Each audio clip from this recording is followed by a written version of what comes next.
दुनिया का सबसे ऊंचा रण क्षेत्र सियाचिन। अगर नाम के मतलब पर जाएं तो सिया मतलब गुलाब और चिन मतलब जगह यानी गुलाबों की घाटी। मगर भारत और पाकिस्तान के लिए इस गुलाब के कांटे काफी चुभने वाले साबित हुए हैं। सियाचिन पर भारतीय सेना की चौकियां 17 से 23,000 फुट की ऊंचाई पर हैं और ठंड में वहां तापमान 0 से 50 डिग्री सेल्सियस तक नीचे पहुंच जाता है। वहां जाना भारतीय सेना के साथ ही संभव है। इसलिए वायुसेना के विमान AN-32 से हम पहले दिल्ली से चंडीगढ़ पहुंचे, जहां हमें सियाचिन के बारे में बताया गया।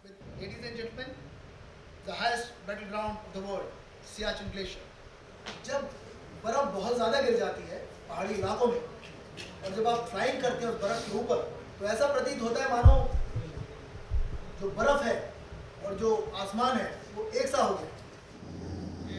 उस समय ये बताना और सियाचिन की उन ऊंचाइयों के बारे में जानने के बाद अब AN-32 विमान से हम जा रहे हैं सियाचिन पर बनी भारतीय सेना की चौकियों की ओर। ये विमान आम विमानों की तरह नहीं है और इसमें दोनों किनारों पर एक लंबी सी बेंच लगी है जिस पर लोग एक दूसरे के बगल में बैठ सकते हैं और विमान के बीच की जो जगह है वो खाली है। ये सामान रखने के लिए होती है, ऐसा सामान जो विमान से नीचे सेना की चौकियों पर पैराशूट के जरिए गिराया जाता है। हमारे आगे जा रहे विमान ने चौकियों के पास पैराशूट से सामान गिराया।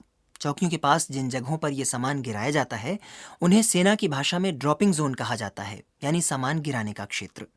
उन कठिन हालात में ऊंचाई से और उड़ते विमान से ठीक जगह पर सामान गिराना भी एक चुनौती ही होती है। विमान चालकों की मुश्किलों के बारे में हमें बताया वहां कार्यरत सियाचिन पायनियर्स की हेलीकॉप्टर्स यूनिट के कमांडिंग ऑफिसर जीन एरिंजरी ने।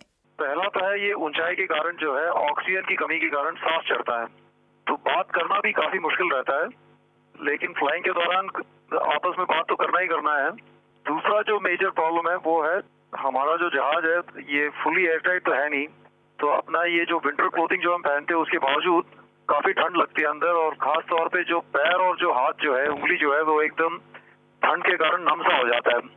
और तीसरा जो है मेजर प्रॉब्लम वो है कि इस इलाके में जब हम ऑपरेट करते हैं ये जो ड्रॉपिंग जोन है और हेलीपैड है जहाँ पे हम लैंड करते हैं इनका साइज इतना छोटा है कि अगर हम एकदम सही प्रिसिशन से काम नहीं करेंगे तो फिर सक्सेस के चांसेस बहुत कम है। चौकियों पर सामान गिराया जाना देखने के बाद हम भारतीय वायुसेना के थॉइस केंद्र पर पहुंचे और उसके बाद चौकियों को और नजदीक से देखने के लिए हम वायुसेना के Mi-17 1V हेलीकॉप्टर में रवाना हुए।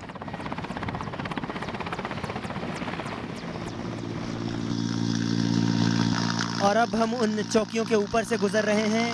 ये चौकियां बर्फ से ढकी दिख रही हैं और यहाँ से हम सिर्फ बर्फ के पहाड़ और उनके बीच बीच में बनी गहरी खाइयां देख पा रहे हैं। हम इस समय लगभग 17,000 फुट की ऊंचाई पर हैं और यहाँ तापमान 0 से लगभग 20 डिग्री सेल्सियस नीचे बताया जा रहा है।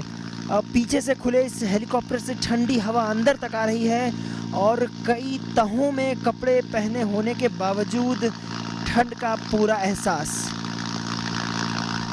इस ऊंचाई पर ऑक्सीजन की कमी है और हालांकि हमें अभी ये कमी महसूस तो नहीं हो रही है, मगर हमारे साथ मौजूद सेना के लोगों की सलाह है कि हमें यहाँ मौजूद ऑक्सीजन के सिलेंडरों से पाइप के जरिए आ रही ऑक्सीजन बीच बीच में लेते रहना चाहिए। बेस कैंप पर आने के बाद पता चला कि वहां से भारत की जो चौकी सबसे दूर है उसका नाम इंदिरा कॉल है और सैनिकों को वहां तक पैदल जाने में लगभग 20 से 22 दिन तक का समय लग जाता है। सैनिकों को वहां तक जाने में किस तरह की दिक्कतें आती हैं, मैंने ये जानने के लिए वहां मौजूद भारतीय सेना के जवानों से बात करने की कोशिश की, मगर उनकी ओर से कहा गया कि उन्हें मीडिया से बात करने की अनुमति नहीं है। तब मैंने ये सवाल पूछा वहां रह चुके एक ऐसे सैनिक से जो अपना नाम नहीं बताने की शर्त पर हमसे बात करने को तैयार हुए। बेस कैंप से नाइट में मार्च करते थे और वो टारगेट बनाते थे कि अभी यहाँ से जहाँ जिस पोस्ट पर जाना है उसके बीच में कहाँ कहाँ ठहरना है। तो यहाँ से जब टोलियाँ चलती थी तो वो उस रात को वहाँ तक पहुँचना अनिवार्य होता था, अन्यथा दिन होते ही फायरिंग शुरू हो जाती थी। वहाँ जाते समय बर्फ में लोग फंस जाते हैं, अंदर चले जाते हैं। एवलेंच आता है जो बर्फीली तूफान, उसमें भी लोग दब के मर जाते हैं। रस्सियों से एक दूसरे को जोड़ करके चलते थे ताकि एक यदि अंदर धंसने लगे तो बाकी लोग उसको उखाड़ लें। हर एक के कमर में वो रस्सियां बंधी रहती थी। मगर उन चौकियों तक पहुंचने के बाद भी समाप्त नहीं होती उनकी मुश्किलें। उन चौकियों की परेशानियों की चर्चा अगले अंक में।